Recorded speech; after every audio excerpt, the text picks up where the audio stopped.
Дед Митя был мужик суровый, но справедливый. С женой своей, Верой, они жили дружно, что называется, душа в душу. А все потому, что полюбил я ее, как только увидел, сразу и на всю жизнь. Улыбаясь, говорил старик. Вот такая у нас настоящая любовь. Баба Вера шутливо ворчала на деда и улыбалась. Дети давно выросли и уже подрастали внуки. Судьба раскидала их по разным городам, так что жили старики вдвоем. Каждое лето навещала только дочь с детьми. Муж ее бросил, а одной поднимать двух парней было тяжело. Вот и привозила их к деду с бабкой в деревню. «Оставляй, оставляй», — говорил дед Митя. «Не переживай, мы тут огородом и рыбалкой прокормимся». Из животных у стариков были кошка да дворовый пес Бобик, довольно почтенного возраста, так что игры и беготня его уже не привлекали. Поэтому мальчики очень обрадовались, когда в очередной свой приезд обнаружили во дворе молодую дворнягу. «Какую вы собаку завели? А как ее зовут? А откуда взялась?» Внуки засыпали деда вопросами. «По весне из леса увязалась за мной», — проворчал дед Митя. «Уж как я ее не гнал, села у калитки и все». А бабка, как увидела, сразу начала кормить и гладить. Баба Вера слушала ворчание деда и светилась своей теплой улыбкой. «Пусть живет, раз пришла. Бобик старик уже, как мы с тобой. А Найда молодая, будет с ребятами везде ходить. Она и ласковая, и двор стережет. В деревне ни у кого таких больших собак нет. Точно тебе говорю, это помесь с овчаркой». Со двора доносился веселый лай Найды и смех внуков. За разговором старики не заметили, что мальчики давно убежали на улицу. Лето шло своим чередом. Найда действительно не отходила от ребят, сопровождая их и в лесу, и на рыбалке, да и во дворе готова была играть без устали. Но однажды, гуляя с мальчиками на окраине деревни, собака вдруг побежала в сторону леса и через несколько мгновений уже скрылась в зарослях. Сколько они и не звали, обратно она не выбежала. Вернулись домой ребята без нее. Не пришла она и вечером, и на следующий день. Бабушка Вера переживала, но дед Митя не особо горевал. «Загуляла наша Найда, точно вам говорю. Так что, Вера, жди к осени приплод», — заключил он. Дед Митя оказался прав. Через несколько дней собака вернулась, исхудавшая, грязная, но счастливая. Жизнь потекла по прежнему распорядку, на прогулках собака больше не отходила от людей. Через месяц дети уехали в город, а к концу сентября Найда ощенилась. Баба Вера все хлопотала возле нее, но молодая мама в помощи не нуждалась. Она прекрасно справлялась со своими 6 карапузами, на которых в деревне уже были желающие. Через месяц по двору бегала банда черных и серых щенков, и бедный Бобик не успевал уворачиваться от их острых зубов, а кошка выходила только когда они спали. Дед Митя все чаще хмурился, задумчиво глядя на малышей. Наметанный глаз старого охотника видел в щенках волчьи повадки. И как ее угораздило, бормотал он себе под нос. Поделившись с женой своими опасениями, дед удивился ее искренней улыбке. «Ну и что тут такого?» — спросила она. «Зато здоровые, крепкие малыши. Они больше Найды вырастут», — воскликнул дед. «Это уже не собаки, понимаешь? Сейчас мы их соседям раздадим, а они подрастут и всех кур передавят». Вера с сомнением смотрела на мужа. «Ну, не знаю. По мне, так обычные щенки. Но ты, Митя, думай, что делать». Вера поднялась и пошла во двор кормить веселую семейку, оставив деда в глубокой задумчивости. Сельчанами дед решил не врать, рассказал мужикам, как есть, и почти все отказались брать щенков. Только один настаивал, что хочет такого себе во двор. «Остальных куда денешь? В лес отпустишь?» — спрашивали соседи. «Ну какой лес? Хоть они и не совсем собаки, но ведь и не волки. А убить их рука не поднимется. Повезу в город на рынок». На том и порешили. Через неделю сосед собрался в город и завез деда Митю с его беспокойным товаром на рынок. Крупными щенками активно интересовались, спрашивая породу и предлагая хорошую цену. Дед Митя знал только 2 породы — овчарку и лайку, и, опуская глаза, говорил, что это их помесь. Он уже продал 2, когда к нему подошел худощавый мужичок и, внимательно посмотрев на щенков, тихо спросил волкособы.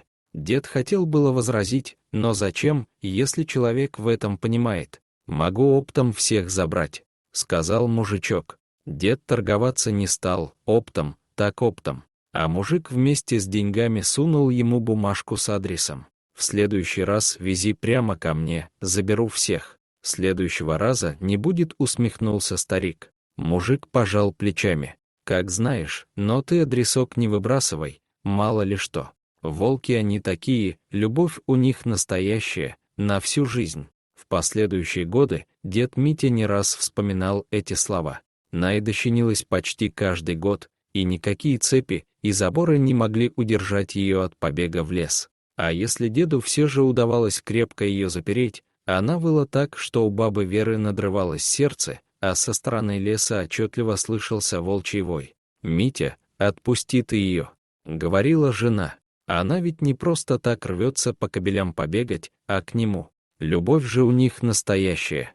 Дед вздыхал, ворчал и отпускал Найду. Мужик в городе исправно забирал каждый помет, давая неплохие деньги. «И куда ж ты их?» — спросил как-то дед Митя.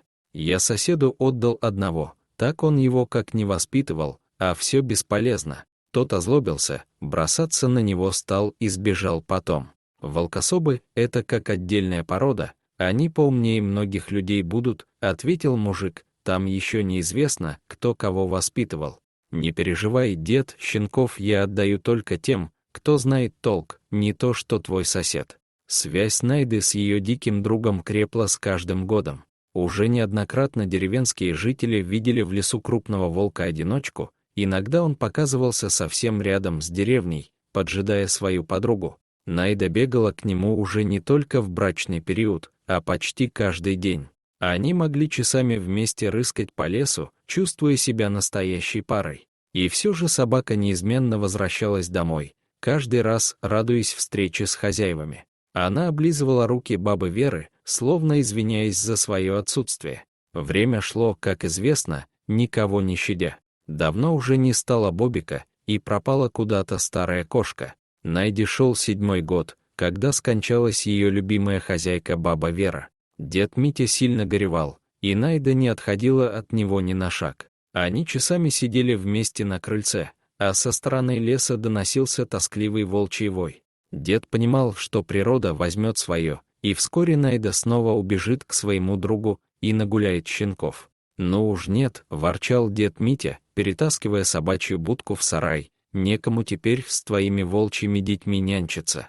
Следующую ночь Найда провела на цепи внутри сарая. Она выла всю ночь, но не было теперь ее заступницы, а дед лишь ворочался, накрывая ухо подушкой. Под утро собака затихла, а старику не спалось, и он вышел на крыльцо покурить. В предрассветных сумерках он сразу увидел распахнутые двери сарая. Оттуда слышался звон цепи и тихая возня. Держа ружье наготове, дед заглянул в сарай. Светло-серая шкура волка сразу бросилась ему в глаза. Зверь был поглощен ухаживаниями и заигрываниями. Он обнимал свою подругу лапой и тихонько покусывал за шею. Поэтому и не услышал деда, зато сразу почуял, оглянулся и уставился своими желтыми глазами прямо на него. А из-за спины волка на деда смотрела Найда. И почему-то в этот момент в памяти деда появилось лицо его жены, ее теплая улыбка и ее слова. «Митя, отпусти ты ее. Любовь же у них настоящая». Практически не видев волка, из-за застилавших глаза слез, дед медленно опустил ружье и отступил назад к крыльцу. «Как тебя, брат, так угораздило», — проворчал он с любовью. Проводив глазами серого зверя, он пошел в сарай отпускать Найду. «Пусть хотя бы она будет счастлива», — подумал старик. Найда появлялась все реже, а дед все меньше проявлял интереса к жизни. Дочка хотела забрать его в город, но тот лишь качал головой. «Нет, тут Вера моя похоронена, куда ж я поеду? Да и Найда скоро с потомством придет, а тут никого». Но Найда не пришла. На этот раз она ощенилась в лесу, создав со своим волком полноценную семью. Логово их располагалось в глухой чаще, километрах в 8 от деревни. Внук остался ухаживать за дедом, помогать по хозяйству, но был у него и свой интерес. Почти каждый день молодой человек, взяв ружье, уходил в лес на несколько часов. Он искал Найду, и где-то через месяц, уже не особо надеясь, он вдруг увидел ее. Она вышла к Пете из густых зарослей, мимо которых он не раз проходил, а следом за ней выскочили на поляну 4 малышей. Петя гладил и ласкал собаку, внимательно разглядывая ее щенков. Ему понравился крупный спокойный малыш с волчьим окрасом. «Ну что, подруга, ты тут счастлива? Домой, вижу, не собираешься», — сказал Петя и посмотрел собаке в глаза. «А сыночка своего доверишь мне? Разрешишь забрать? Будет нам о тебе память». Петя посадил щенка в рюкзак, еще раз погладил собаку и быстрым шагом направился в деревню. Ему не хотелось испытывать судьбу, встречаясь с главой семейства. Найда, казалось, все поняла и долгим взглядом провожала уходящего человека. Рядом с ней копошились 3 щенят, а из чащи наблюдали желтые глаза волка. Дорогие зрители, если вам понравилось это видео, то ставьте лайк и подписывайтесь на наш канал. До свидания.